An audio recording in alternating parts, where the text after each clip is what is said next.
इनकी भक्ति में तो कोई दोष दिखाई नहीं देता, किंतु फिर किसी कपट का आभास क्यों हो रहा है मुझे? अब तो मूषक जी ही कुछ पता लगाएं। ये कैसी काली छाया मेरी ओर बढ़ी आ रही है?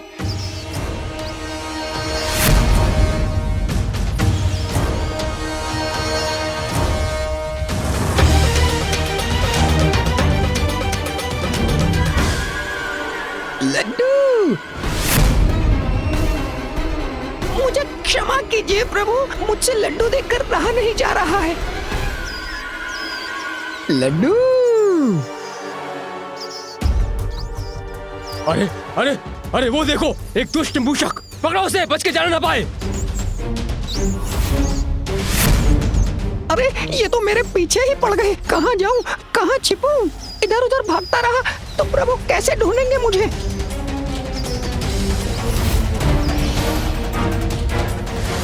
भागो मूषक!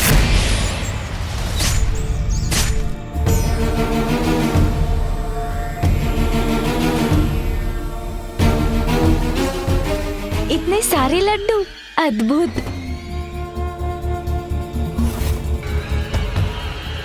सेवक,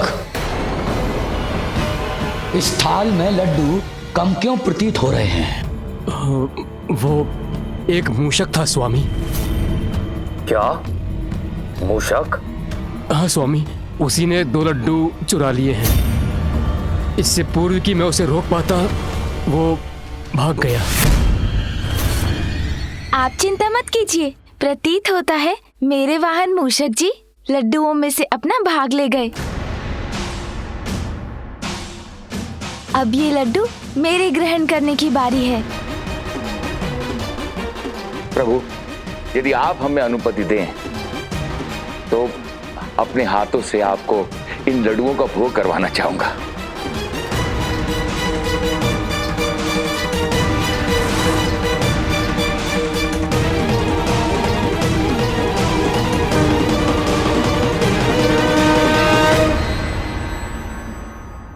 मूषक जी मुझसे पूर्व कभी लड्डू नहीं लेंगे।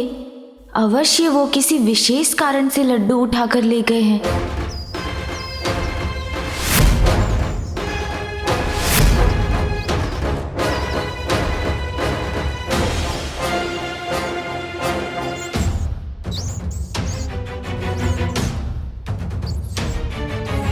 यहाँ से 2 मायावी पथ 2 दिशाओं में जा रहे हैं। एक रजत निर्मितपुर की ओर और दूसरा लौहपुर ले जाने वाला। मैं किधर जाऊं? बूंदी भी समाप्त हो गई है।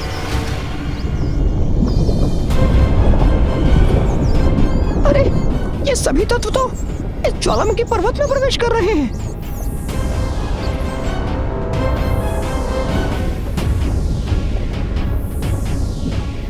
जय विघ्नहर्ता श्री गणेश।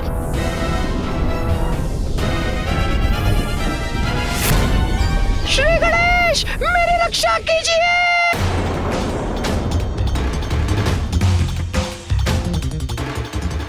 प्रतीत होता है मूषक जी किसी संकट में फंसकर मुझे सहायता के लिए पुकार रहे हैं। श्री गणेश, मेरी रक्षा कीजिए।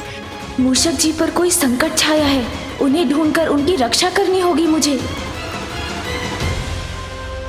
शीघ्र ऐसा उपाय ढूंढना होगा जिससे मैं मूषक जी को ढूंढने यहाँ से चला भी जाऊं और किसी को ज्ञात भी ना हो। यही उचित होगा। ये सभी यहीं स्तंभित हो जाएंगे और मैं वो कर सकूंगा जो आवश्यक है।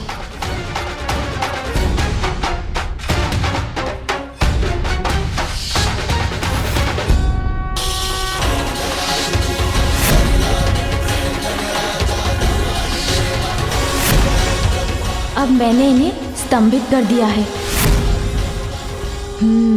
अब मैं मूषक जी को ढूंढने जा सकता हूँ।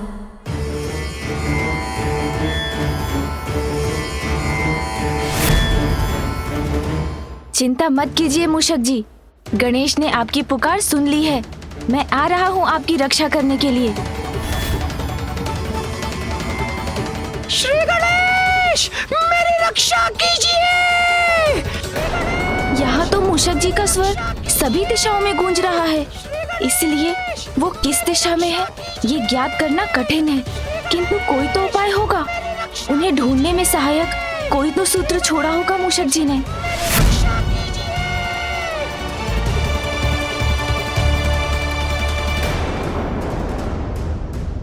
एक मूषक था स्वामी, उसी ने 2 लड्डू चुरा लिए हैं। तो ये कारण था मुझसे पूर्व लड्डू लेने का। अपने मार्ग पर बूंदी बिछाकर अच्छी चतुराई दिखाई है मूषक जी ने।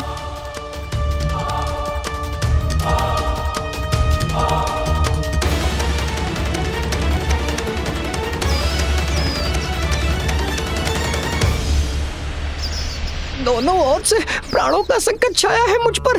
प्रभु कहाँ हैं आप? रक्षा कीजिए प्रभु।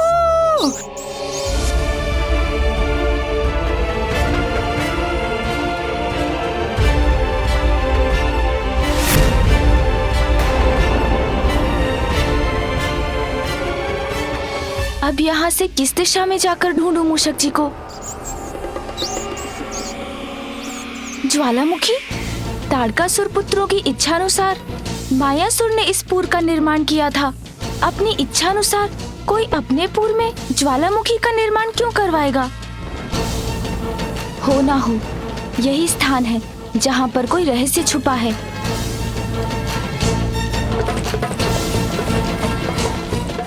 प्रभु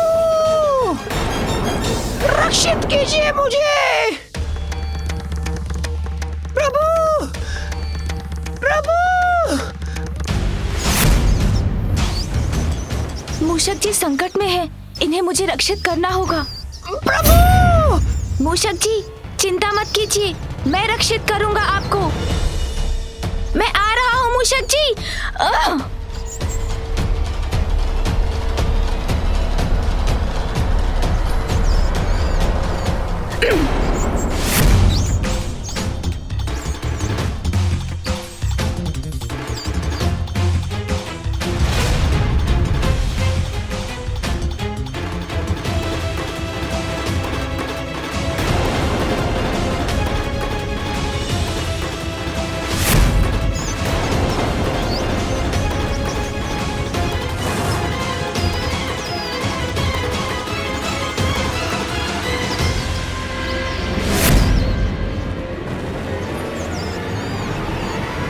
ये शाखा तो टूटने वाली है।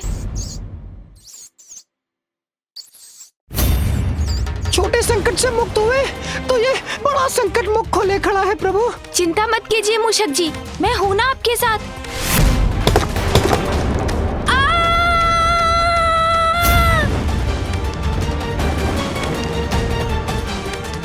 प्रभु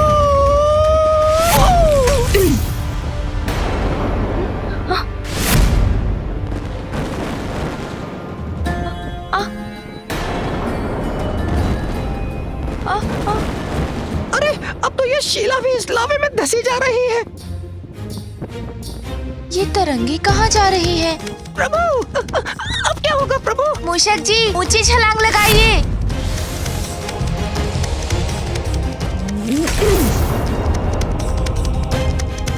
धन्य है आप प्रभु, आपने अपने साहस से बड़ा रोमांचक बना दिया ये अनुभव। मूषक जी हमारे यहाँ आने का प्रयोजन रोमांच प्राप्त करना नहीं है।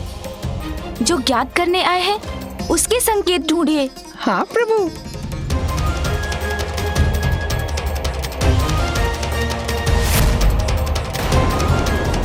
आइए मूषक जी, अब जिस कार्य के लिए यहाँ आए हैं उसे पूर्ण करें। प्रभु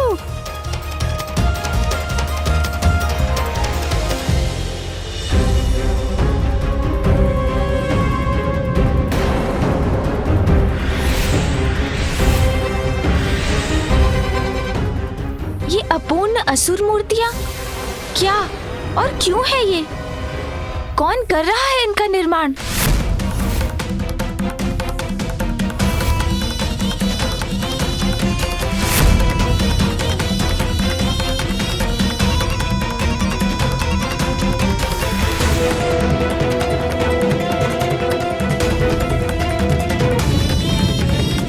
अब ये अग्नि की लपटें ऊपर उठकर ऐसे दिव्य अग्नि नेत्र का आकार लेंगी जिनसे महाविनाशी ऊर्जा प्रवाहित होंगी, जैसी महादेव के नेत्र से निकलती है।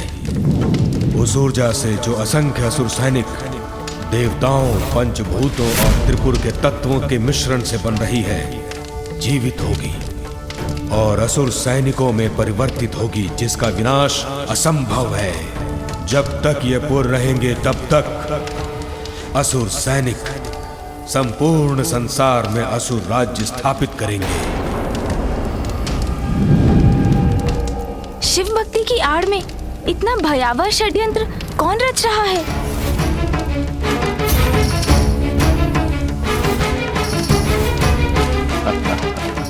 कौन है ये?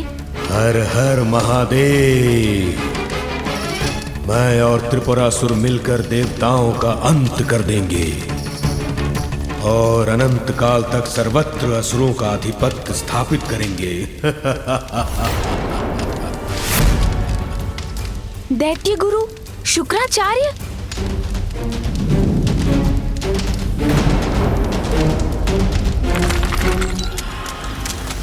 प्रतीत होता कोई छिपकर देख रहा है हमें। तो विलंब किस बात का? हम अभी चलकर उसका अंत कर देते हैं।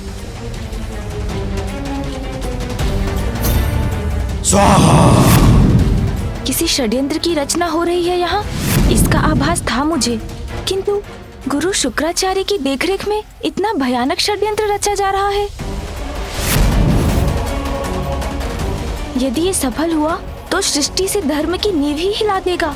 ये सब यहाँ होगा इस प्रकार, इसकी कल्पना भी नहीं कर सकता था मैं। तब तो प्रभु हमें सोच विचार छोड़कर शीघ्र इसे रोकने के लिए कुछ करना होगा।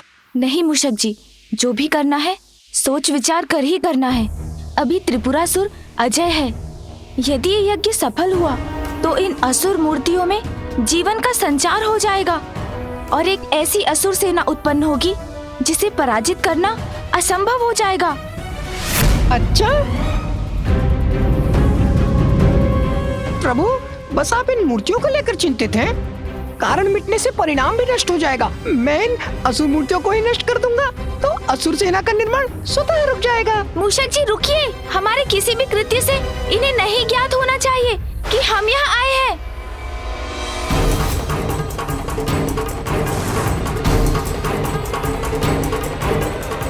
वो देखो, वो बड़े मूषक के साथ कौन है? चलो देखते हैं।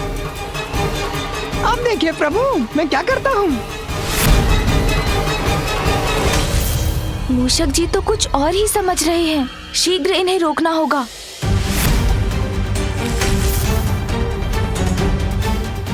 मूषक जी गति धीमी करिए, कहीं आपके दौड़ने की ध्वनि से इन्हें हमारे यहाँ होने का भान न हो जाए। हाँ हाँ, मैं समझ गया। आप तनिक भी चिंता मत करिए प्रभु। इन मूर्तियों को तो मैं देखते देखते ही नष्ट भ्रष्ट कर दूंगा, फिर मात्र कण शेष रह जाएंगे। मूषक जी रुकिए।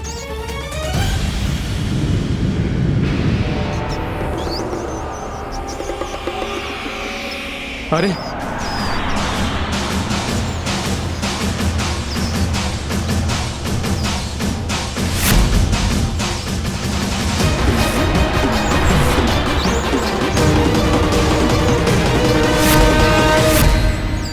देखा आपने प्रभु, कैसे एक ही बार में मैंने इतनी मूर्तियों को ध्वस्त कर दिया।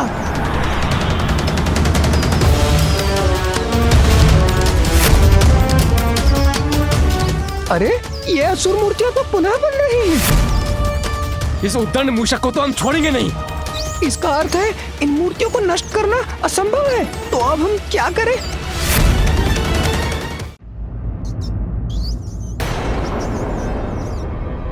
बहुत समय से ढूंढ रहे थे तुम्हें।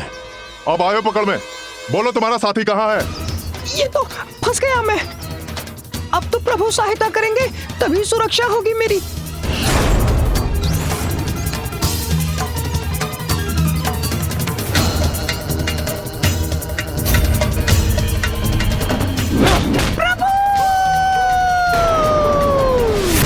मूषक जी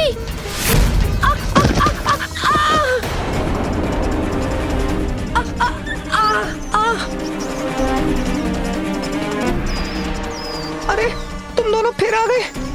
अच्छा आ ही गए हो तो मुझे युद्ध के लिए तैयार होने का अवसर तो दो। युद्ध करेगा एक मूषक, वो भी हमसे।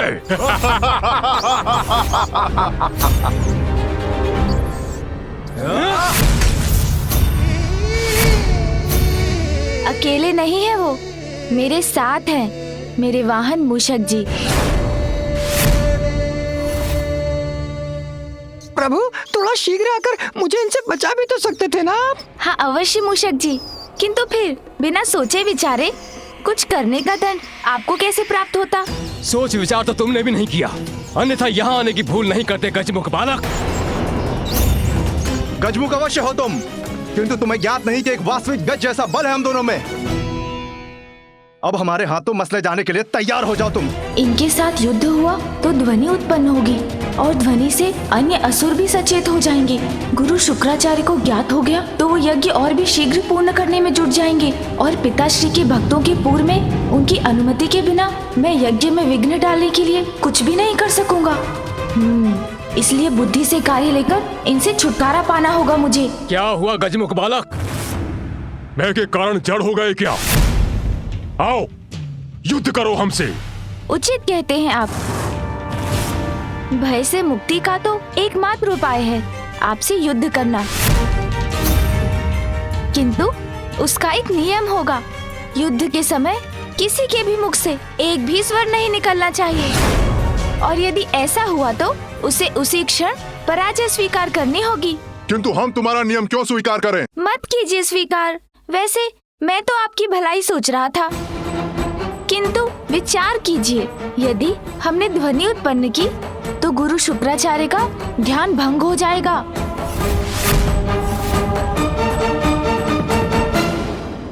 और यदि उनके तप में बाधा पड़ी तो आपको तो वो अवश्य दंड देंगे। क्यों, उचित कहा ना मैंने? उचित है, स्वीकार किया हमने।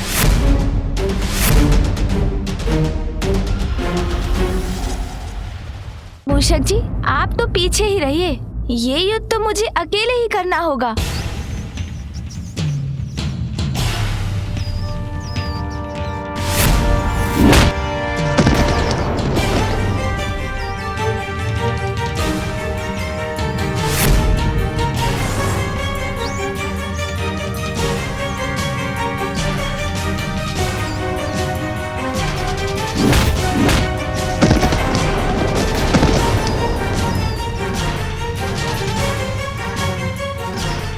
गजमुख बालक, अब नहीं बचोगे।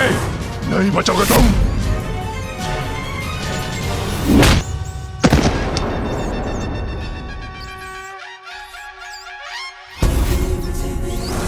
हमसे छल अभी बताता हूं।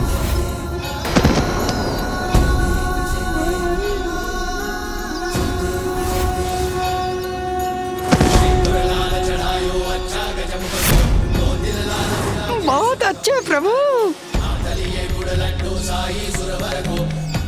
क्या हुआ असुरो, थक गए या पराजित हो गए तुम दोनों? अब शीघ्र इस युद्ध का अंत करना चाहिए मुझे।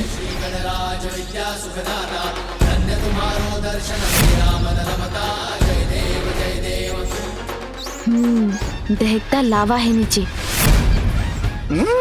प्रभु की योजना समझ गया मैं। अरे तुम दोनों तो बहुत बोल रहे थे, तुम में गजबल है। करो ना, है बल तो उसका प्रदर्शन भी करो, या मेरे समान मूषक ही बन गए हो तुम दोनों। ये मूषक हमें मूषक बुला रहा है। अब ये गजमुख बालक जीवित नहीं रहेगा।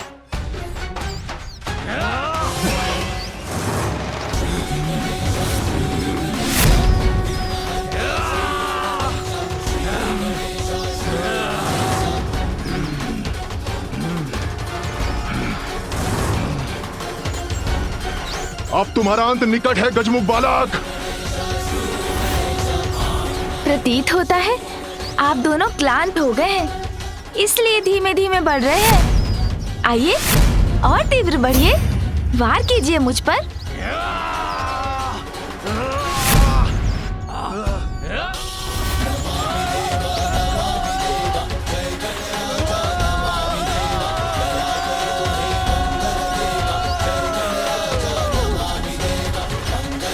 धन्य है आपकी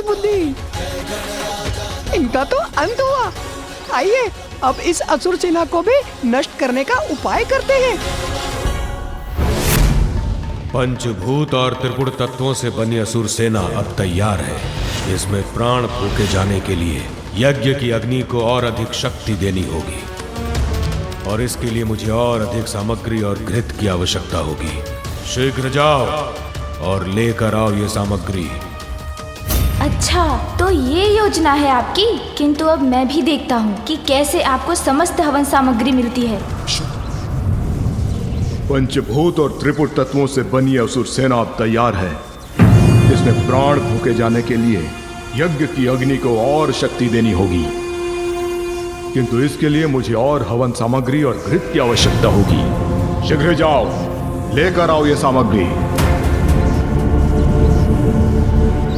हमने यदि यज्ञ में बाधा डाली तो गुरु शुक्राचार्य का ध्यान आकृष्ट होगा और वो उस विघ्न को दूर करने का कोई उपाय सोच लेंगे, किंतु हम उसके पूर्ण होने में विलंब तो अवश्य उत्पन्न करवा सकते हैं।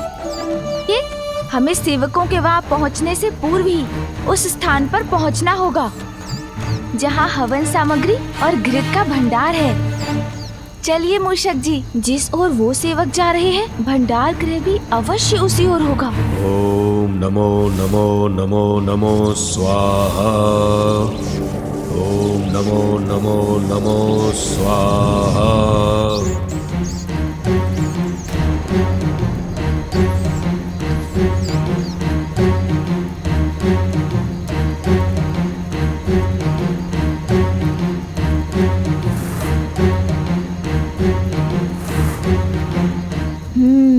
तो सुरंग में है हवन सामग्री।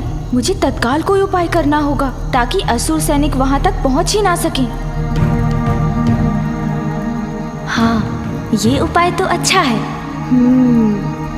सुन जी,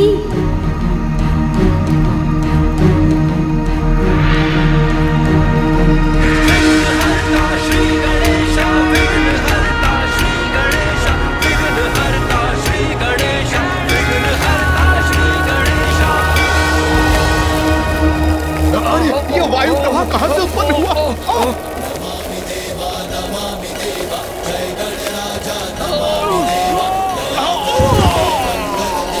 बहुत अच्छे प्रभु।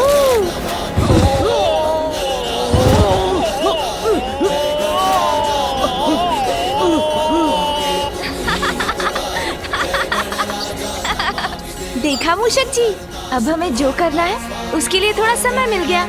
हाँ प्रभु। मूषक जी, शीघ्र चलिए भंडार के भीतर।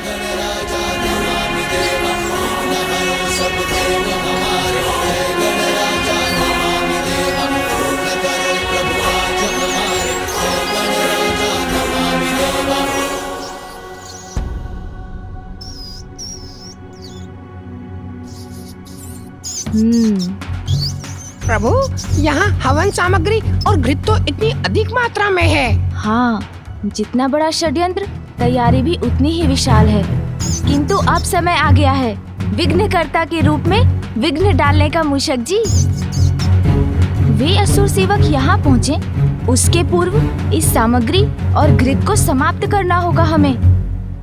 हाँ हाँ प्रभु। मूषक जी, आप सामग्री नष्ट कीजिए, मैं घृत का उपाय करता हूँ। हाँ हाँ प्रभु, आरंभ करते हैं। हवन किए जो शुक्राचार्य आयोजित,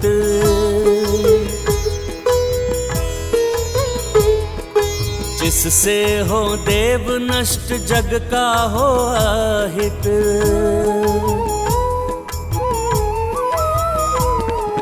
विघ्न कर्ता की भूमिका गजानन निभाए, सामग्री यज्ञ की सब मूस संग खाए। जय गणेश जय गणेश जय गणेश देवा, माता जाति पार्वती पिता महादेवा।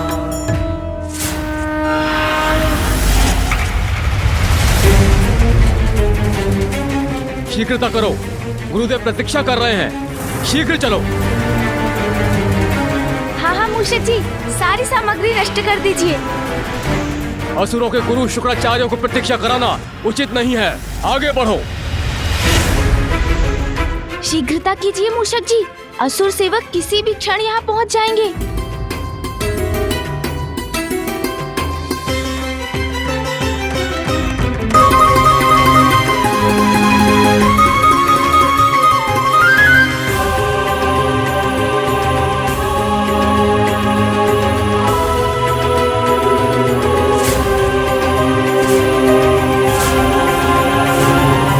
ये क्या हो गया? सारी सामग्री और घृत कहां लुप्त हो गए? गुरु शुक्राचार्य को ज्ञात हुआ तो उनका क्रोध हमें भस्म कर देगा, किंतु किसने किया ये दुस्साहस? गया कहां? ये तो अच्छा हुआ प्रभु, यहाँ उन सेवकों ने भंडार में प्रवेश किया और वहाँ हम निकल गए। अब तो वो इसी विचार में होंगे कि सामग्री और घृत को किसने नष्ट किया। हाँ मूषक जी।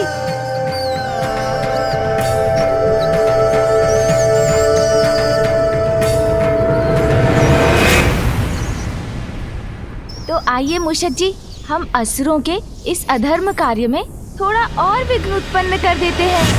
हाँ प्रभु, क्यों नहीं।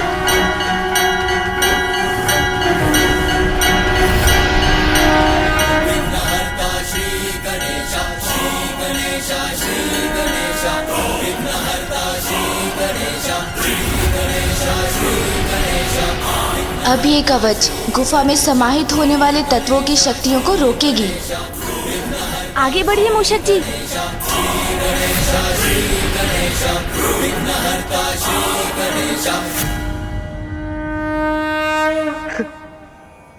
प्रतीत होता है प्रथम पूज्य श्री गणेश अपने प्रयास में सफल हुए, हमारी ऊर्जा लौट रही है। हाँ देवराज,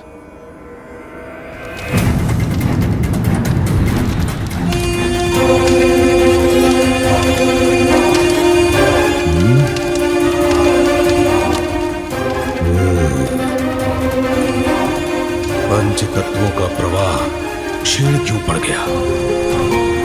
प्रतीत होता है कि कोई मेरे कार्य में विघ्न डालने का प्रयत्न कर रहा है, अन्यथा मेरे कार्य की गति कम कैसे हो रही है?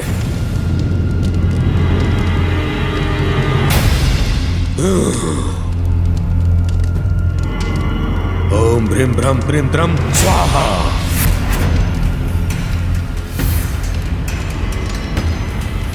नहीं, हवन सामग्री समाप्त नहीं हो सकती। मैंने अपने सेवकों को सामग्री और घृत लाने के लिए भेजा था, इतना विलंब क्यों कर रहे हैं वो?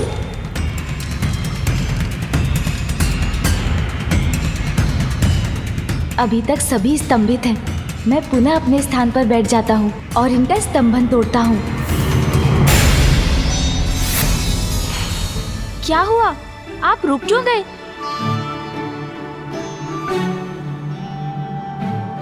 लड्डू खिलाइए ना। जी महादेव पुत्र, मैं वही करने का प्रयत्न कर रहा था।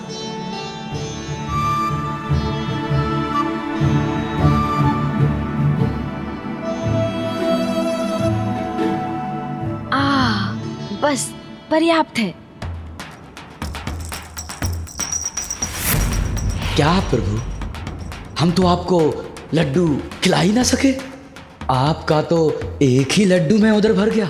इसका कारण भी आप कुछ ही समय में जान जाएंगे, जब आपको ज्ञात होगा कि आज कितने घृत का पान किया है मैंने। रुकिए, आप दोनों अपने हृदय को छोटा मत कीजिए।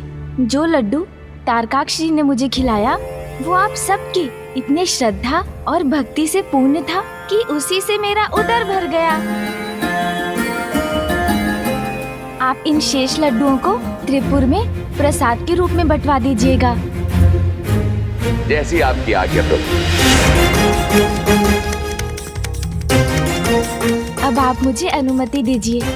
इतनी शीघ्रता भी क्या है? आपकी सेवा का हमें थोड़ा और अवसर दीजिए। वो अवसर शीघ्र प्राप्त होगा आपको, किंतु अभी तो मुझे जाकर पिताश्री को आपकी भक्ति और सेवा से अवगत कराना चाहिए। आपका बहुत बहुत धन्यवाद कि आपके माध्यम से हमारी प्रार्थना स्वयं महादेव तक पहुंच जाएगी। आइए।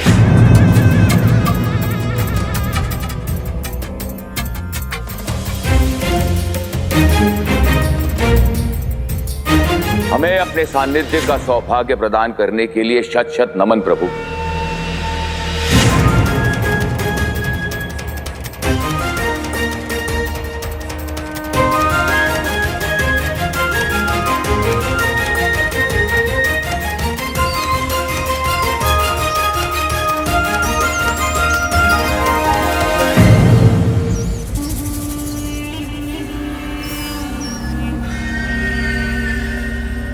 महादेव पुत्र का अचानक यहाँ पर आगमन और उतनी ही शीघ्रता से प्रस्थान क्यों? संभव है भ्राताओं, ये उन दुष्ट देवताओं का कोई छल हो। भ्राताश्री, कहीं यहाँ आकर हमारा उद्देश्य तो ज्ञात नहीं कर लिया महादेव पुत्र ने? तुम दोनों शीघ्र जाओ और जाकर देखो क्या आचार्य शुक्राचार्य का कार्य सुचारू रूप से चल रहा है या नहीं। अब हमारे वास्तविक प्रयोजन में और विलंब नहीं होना चाहिए। बहुत प्रतीक्षा की है इस दिवस की, अब और नहीं, अब और नहीं।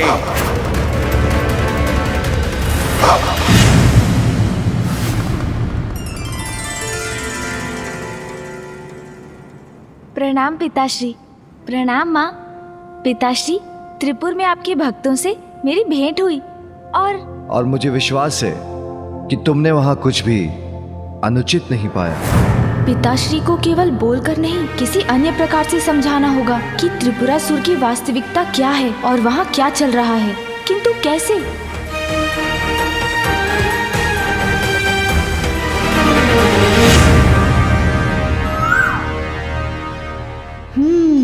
मिल गई युक्ति।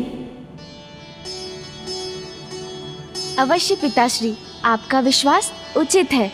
अनुचित का तो लेश मात्र भी नहीं था वहाँ। किंतु मैं आपको कुछ और भी दिखाना चाहता हूँ। पिताश्री, माँ, मेरे साथ आइए ना।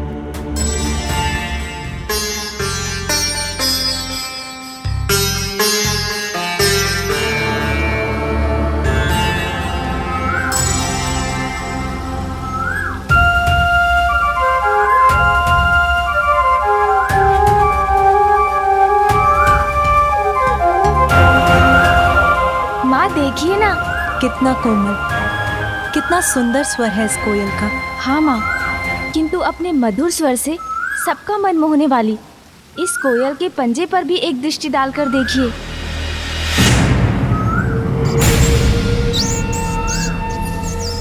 कभी कभी कोमलता के पीछे अपनी क्रूरता छिपाने वाले अपने ऊपर पवित्रता और धार्मिकता का ढोंग रचते हैं। मीठी वाणी बोलते हैं, किंतु उनके भीतर कुटिलता छिपी होती है।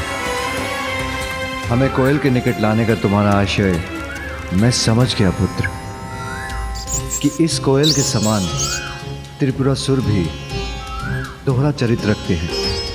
हाँ पिताश्री, त्रिपुरासुर आपकी भक्ति अवश्य करते हैं, किंतु उनकी भक्ति के पीछे ईश्वर के प्रति समर्पण का भाव नहीं, अपितु ईश्वर से निरंतर कुछ प्राप्ति की लालसा है। पिताश्री, वो दिवस रात्रि आपकी पूजा करते हैं, जिससे आप उनका वध न करें। ब्रह्मदेव को तपस्या से प्रसन्न कर उन्होंने त्रिपुर वरदान में मांगा, जहाँ देवता भी अनुमति के बिना प्रवेश न कर सकें, जिसका लाभ उठाकर वो वहाँ देवताओं, महाभूतों और त्रिपुर के अंशों से ऐसी अपराजय सेना उत्पन्न कर रहे हैं, जिसे तब तक नष्ट नहीं किया जा सकता जब तक त्रिपुर का विनाश ना हो। गणेश उचित कह रहा है। हाँ माँ, गुरु शुक्राचार्य की निगरानी में उन्होंने त्रिलोक पर असुरों का आधिपत्य स्थापित करने का कुचक्र रचा है। इससे पूर्व कि वो असुर सेना जीवित होकर सर्वत्र विनाश करे, आपको उन त्रिपुरासुर का वध करना ही होगा पिताश्री।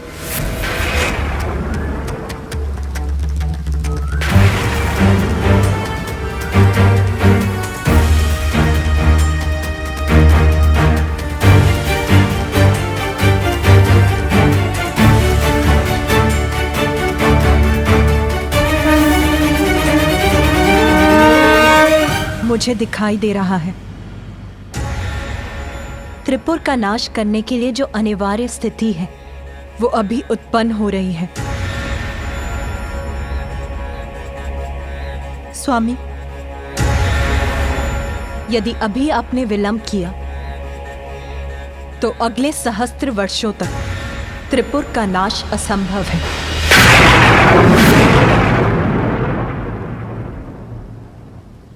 सहस्त्र वर्षों तक असंभव हो जाएगा? वो क्यों माँ? पुत्र, जब ब्रह्मदेव ने त्रिपुरासुरों को सहजता से वरदान दे दिया तो उन्होंने ब्रह्मदेव से कुछ और भी मांगा। प्रभु, मेरे भ्राताओं की इच्छा अनुसार हमें त्रिपुर का वरदान देने की कृपा कर आपने हमें कृतार्थ किया, किंतु मैं अभी भी संतुष्ट नहीं हूं। मेरी एक इच्छा अभी शेष है, उसे भी पूर्ण करने की कृपा करें। कहो वत्स कमलाक्ष, क्या चाहते हो तुम? प्रभु, मेरे भ्राता की इच्छा अनुसार मात्र महादेव ही त्रिपुर का नाश कर सकते हैं, किंतु तब सहस्त्र वर्षों में हमारे त्रिपुर के तीनों पुर एक सीधी रेखा में स्थिर हो।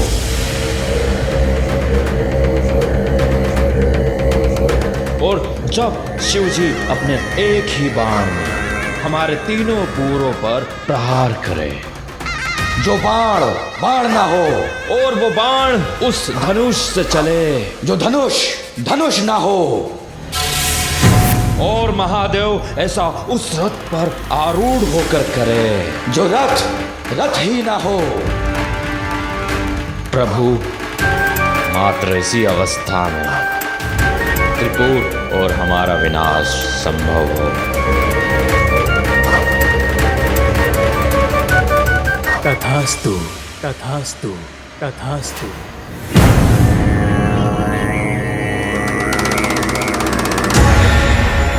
अर्थात यही उचित अवसर है उनके विनाश का, अन्यथा त्रिलोक पर उनका आधिपत्य स्थापित हो जाएगा और सर्वत्र अधर्म का अंधकार छा जाएगा। जिनके मुख पर सदा मेरा ही नाम रहता है, अपने उन अनन्य भक्तों पर मैं अपने अस्त्र कैसे उठा पाऊंगा गणेश?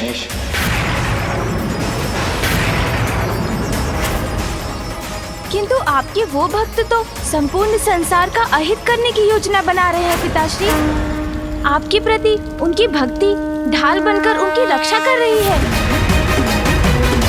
किंतु उनकी भक्ति की ढाल इतनी भी बलवान नहीं है पिताश्री।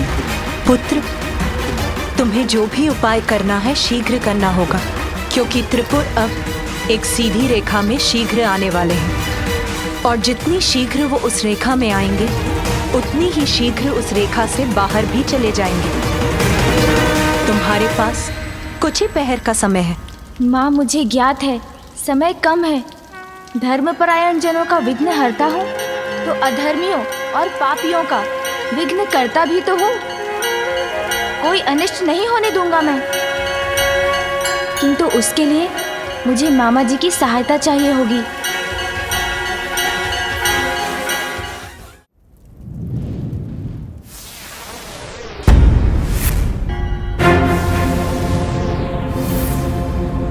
ये कैसा विघ्न है? अकस्मात ये अवरोध कैसे उत्पन्न हुआ? नहीं, मैं अपनी असुर सेना का निर्माण करके ही रहूंगा, और इसके लिए मैं अपनी समस्त आसुरी शक्तियों का आवाहन कर इस कार्य को पूर्ण और सफल करूंगा।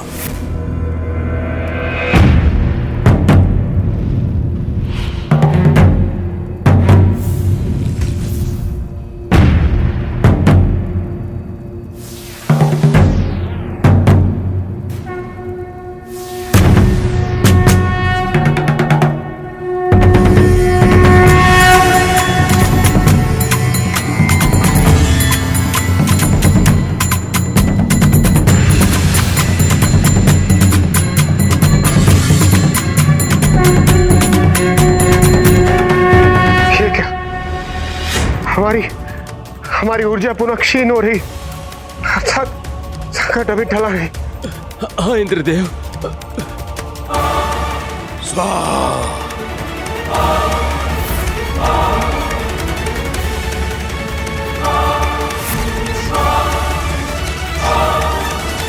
अपनी रक्त की आहुति देकर भी इस यज्ञ की अग्नि को बढ़ाने की आवश्यकता होती तो वो भी करता मैं, किंतु अपनी असुर सेना और इस यज्ञ पर आंच कदापि नहीं आने देता।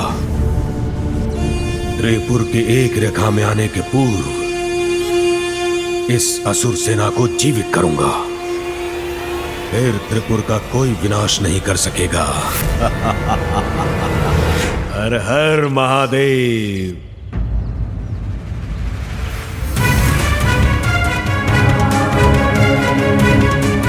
हमें शीघ्र त्रिपुरासुर को रोकना होगा, इससे पूर्व कि त्रिपुर सीधी रेखा में आकर सर्वत्र विनाश का कारण बने।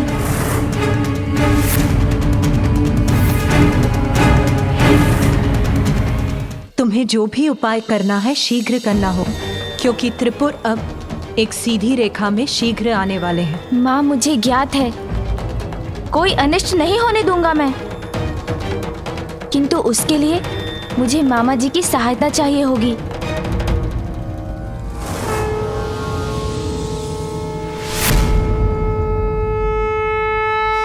मुझसे कैसी सहायता चाहते हो भांजे? मामा जी, त्रिपुरासुर के भीतर छिपी कुटिलता को उजागर करने में मेरी सहायता कीजिए। अपने भक्तों को दंडित करने में संकोच कर रहे हैं महादेव, इसलिए तुम मेरे पास सहायता के लिए आए हो भांजे। प्रभु शिव शंकर को अपने भक्तों को दंड देने में उसी प्रकार संकोच होता है जैसे एक उद्दंड बालक को सुधारने के लिए उसके स्नेही पिता को होता है। उचित है महादेव भोलेनाथ जो ठहरे। मामा जी, किंतु आप तो भोले नहीं है ना, आप तो सहज ही उन दुष्ट त्रिपुरासुर का वास्तविक रूप उजागर करने में सक्षम है, इसलिए उनकी परीक्षा लीजिए। मेरी विनती है, उजागर कर दीजिए उनका गुप्त भेद। त्रिपुर को मिटाकर अधर्म का नाश करने का यही एकमात्र अवसर है मामा जी। त्रिपुरासुर के मन का मैल सामने लाने के लिए मेरे तन का मैल ही पर्याप्त है।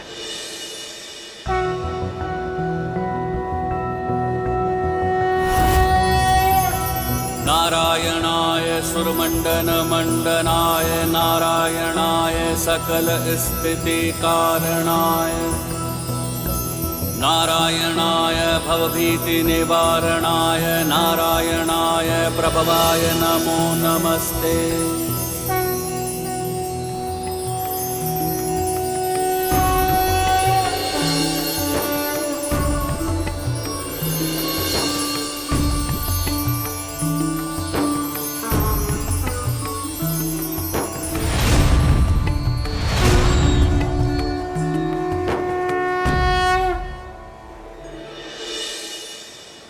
प्रणाम प्रभु। प्रणाम माता। आपके तन के मैल से उत्पन्न हुए इस अरिहन के लिए क्या आदेश है प्रभु? गणेश के निर्देशानुसार मिथ्या भक्ति की परत के पीछे जो छुपे हैं उनके मन के मैल को सामने ले आइए। जो आज्ञा प्रभु। अरिहन जी, इसके लिए अधिक समय नहीं है हमारे पास, क्योंकि त्रिपुर समीप आकर एक सीधी रेखा में आ रहे हैं और जब तक वो उस रेखा में रहेंगे उसी अवधि में उनका विनाश किया जा सकता है। अवश्य।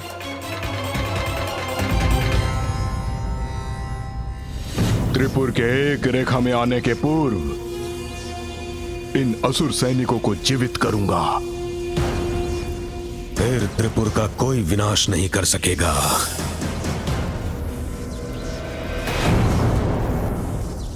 यज्ञ की अग्नि तो मंद पड़ती जा रही है, इस अग्नि को और तीव्र करने की आवश्यकता है। मुझे और आहुति देनी होगी। रुकिए गुरुवर, इसकी कोई आवश्यकता नहीं।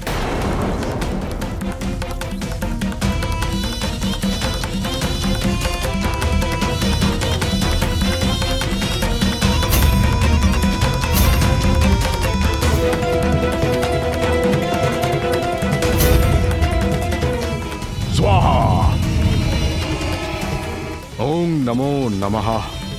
गुरुवर, अब ये यज्ञ कदापि नहीं थमेगा, शीघ्र ही चरम पर पहुंचेगा अपने। आप चिंता मत कीजिए गुरुवर, मैंने भंडार को पुनः यज्ञ सामग्री और घृत से भर दिया है।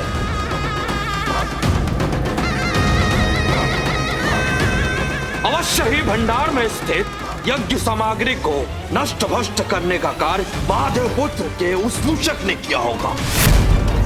मैंने सुरक्षा के प्रबंध और कड़े कर दिए हैं। अब यज्ञ में और विघ्न नहीं आएगा। विघ्न आ नहीं सकता, आ चुका है। गणेश बन रहा है विघ्नकर्ता। देवताओं पर असुरों का आधिपत्य स्थापित करने की हमारी गुप्त योजना ज्ञात है उसे। वो विघ्न उत्पन्न करने का प्रयास अवश्य करेगा, किंतु मैं अपने उद्देश्य में अडिग रहूंगा। इस संघर्ष में केवल और केवल असुरों की विजय होगी। हम सावधान रहेंगे गुरुवर, परंतु आप व्यर्थ ही चिंता कर रहे हैं। जब तक महादेव की कृपा दृष्टि हम पर है, हमें कोई नष्ट नहीं कर सकता।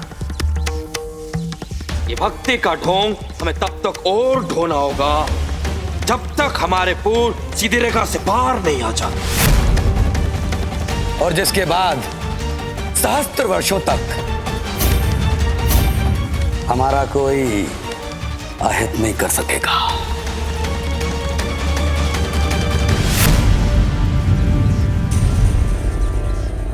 त्रिपुर के एक रेखा में आने में कुछ ही समय शेष है।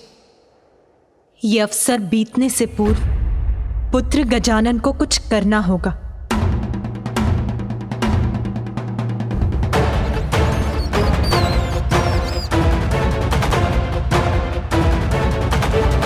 अरिहंत जी, आप मेरी योजना भली भांति समझ गए ना? हाँ माता पार्वती नंदन श्री गणेश, मैं न केवल आपकी योजना भली भांति समझ गया हूं, अपितु आपकी बुद्धिमत्ता और आपकी चतुराई का प्रशंसक भी बन गया हूं। धन्यवाद, किंतु स्मरण रहे ये कार्य हमें नियत समय अवधि में ही पूर्ण करना है। मुझे विश्वास है हमारी ये योजना अवश्य सफल होगी।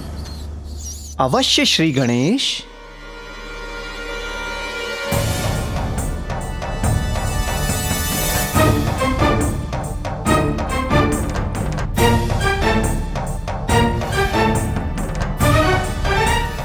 मैं नारायण का अंश अरिहंत त्रिपुर में प्रवेश का इच्छुक हूं। त्रिपुर में प्रवेश का इच्छुक हूं। नारायण का अंश यहाँ क्यों? गुरुदेव शुक्राचार्य ने कहा था कि सावधान रहना, तो हम सावधान ही रहेंगे। अरिहंत से भयभीत होने की आपको आवश्यकता नहीं है। मैं तो यहाँ अपने नवीन मित्रों की सहायता हेतु आया हूँ। इसका भीतर आना वर्जित किया तो वंचित रह जाएंगे आप लोग उस दिव्य अमृत से। और यदि इस अरिहंत को प्रवेश करने दिया तो समस्त त्रिपुर वासियों के सुख और समृद्धि का एकमात्र स्रोत वो दिव्य अमृत, वास्तविक अमृत प्राप्त कर लेंगे आप।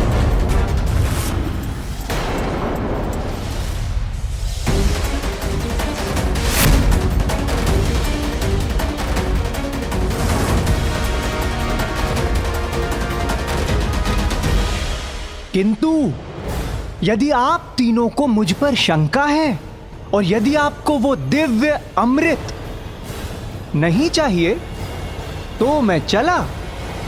कहीं छल तो नहीं है?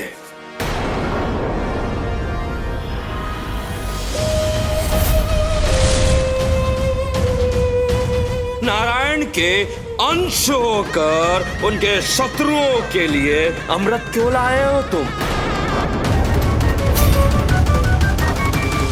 आपका कहना उचित है। अंश हूं उनका, मित्र नहीं। सेवक हूं उनका, किंतु शुभ चिंतक नहीं।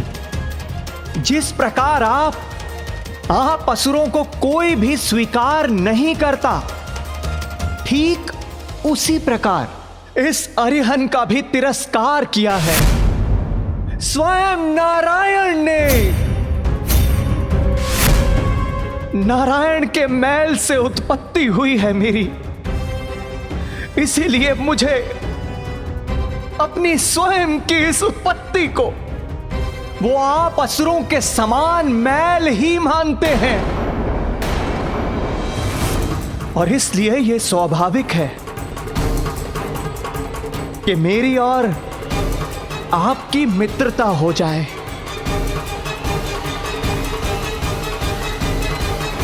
और इसी उद्देश्य की पूर्ति हेतु मैं आपके समक्ष मित्रता करने के लिए आया हूं। यदि आपको स्वीकार हो तो कहें, भीतर चलूं?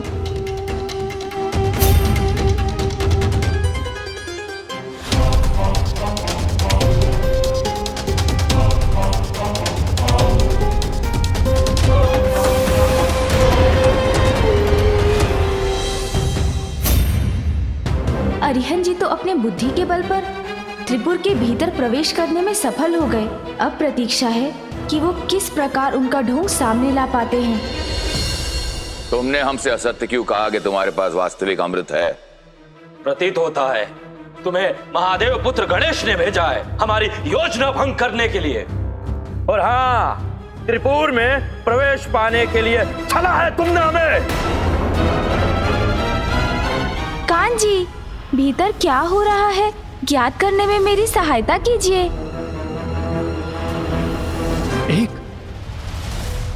एक विषैली छाया का प्रकोप है आपके मन पर, इसीलिए तो आप दुखी हैं, अत्यधिक चिंताग्रस्त हैं, तनाव में हैं आप और इतने भयभीत हैं।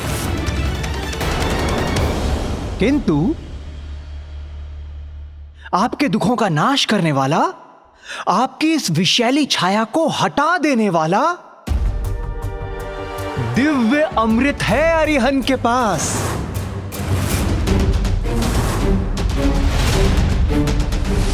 मूर्ख समझाया हमें। रुको भ्राता,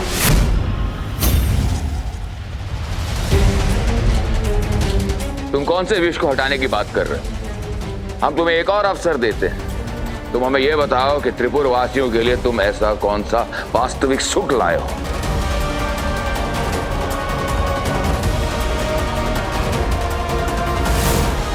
अरिहंत जी प्रयास तो कर रहे हैं, किंतु त्रिपुर की सत्यता जानना इतना भी सरल नहीं है।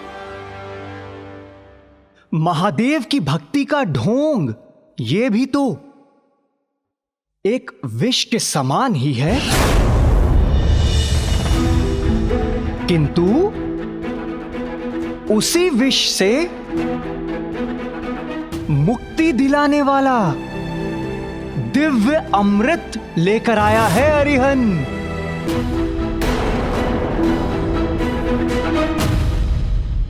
आपकी बुद्धि और आपके हृदय, इन दोनों में केवल और केवल एक ही प्रबल इच्छा व्याप्त है, और वो है भोग, विलास, आनंद उठाने वाली इच्छा।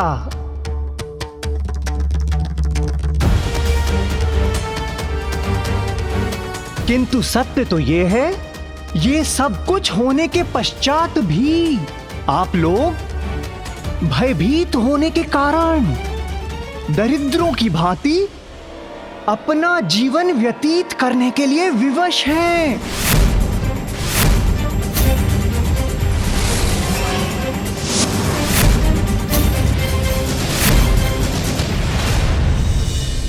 हमें भयभीत पुकारने का दुस्साहस कैसे किया तुमने?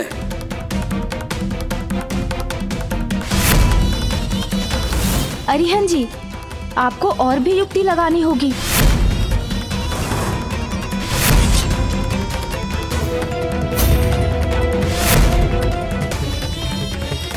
शिव भक्त भक्ति का ढोंग करते करते कठिन धर्म का पालन ऐसे घोर कष्ट उठा रहे हैं आप, और त्रिपुर जैसे संपन्न पुरों के अधिपति होते हुए भी काम, लोभ, मोह, मदिरा, इन सब से दूर क्यों हैं आप? क्योंकि शिव भक्ति से हमें सुरक्षा प्राप्त होती। त्रिपुरासुर, कैसी भ्रांति में जी रहे हैं आप? सर्वशक्तिशाली, सर्वज्ञाता, साक्षात भगवान महादेव को आप तीनों की ये ढोंगी भक्ति भली भांति ज्ञात है।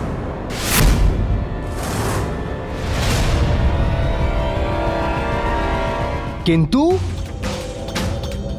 फिर भी आप तीनों सुरक्षित हैं, और इसका कारण आपकी ढोंगी भक्ति नहीं है, अपितु आप तीनों की संगठित शक्ति है। इस समय मुझे आभास हो रहा है कि शीघ्र अतिशीघ्र आप तीनों को और भी अधिक शक्ति प्राप्त होने वाली है। हाँ, यहाँ पर एक अमर अपराजित सेना का निर्माण किया जा रहा है, जो हमें समस्त संसार का आधिपत्य प्रदान करेगी। तो फिर किस भय के कारण आप लोग महादेव की भक्ति का ढोंग कर अपना जीवन व्यर्थ गंवा रहे हैं? भूल जाइए अपनी इस ढोंगी भक्ति को। इनका समय अब गया।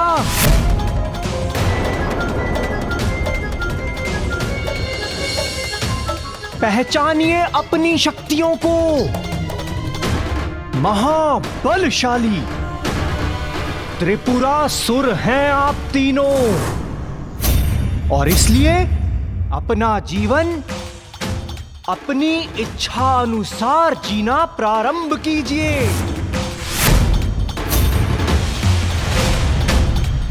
ये नारायण अंश सत्य कह रहे हैं, हमें भला किसका भय। चलिए मूषक जी। जब सभी सुख सुविधाएं प्राप्त है हमें, फिर ऐसे दरिद्रों की भांति क्यों जी रहे हैं? सत्य है, भक्ति में व्यर्थ कर रहे हैं अपना जीवन।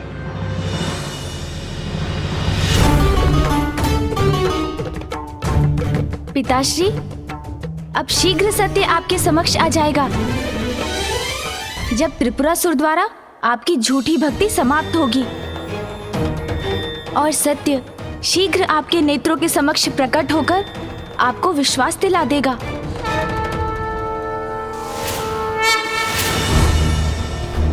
प्रतीत होता है कि हमारी योजना सफल हुई। मेरी बातों से प्रभावित हो गए हैं ये तीनों असुर।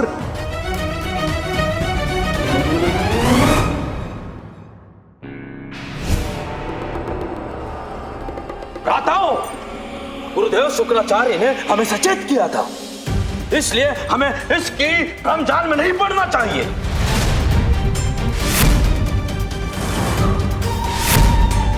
तुम्हें क्या लगा था कि तुम हमें हमारे भक्ति के मार्ग से इतनी सरलता से भटका सकोगे?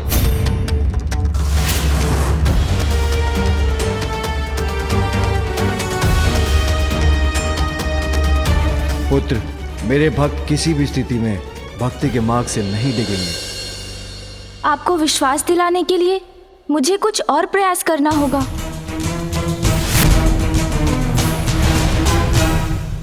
उचित है, उचित है। अरिहन को ऐसा प्रतीत हो रहा है कि आप त्रिपुरासुर उस दिव्य अमृत के सुख का स्वाद नहीं लेना चाहते, और ना ही आप तीनों को मेरी बातों पर विश्वास है। इसलिए उचित होगा कि मैं यहां से प्रस्थान कर जाऊं।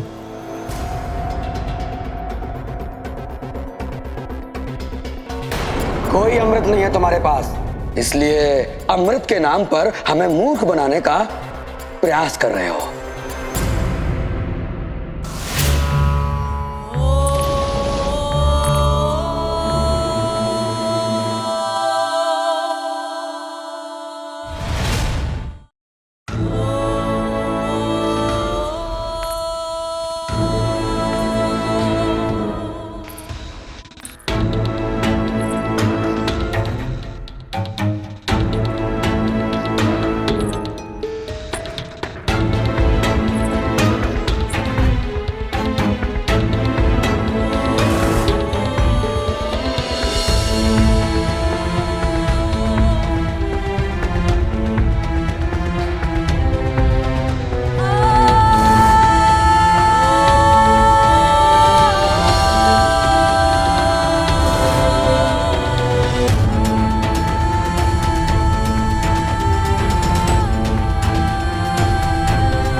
देवी, ऐसा प्रतीत हो रहा है कि इन तीनों को आपकी आवश्यकता नहीं है और इसलिए हमें यहां से शीघ्र अतिशीघ्र प्रस्थान कर लेना चाहिए।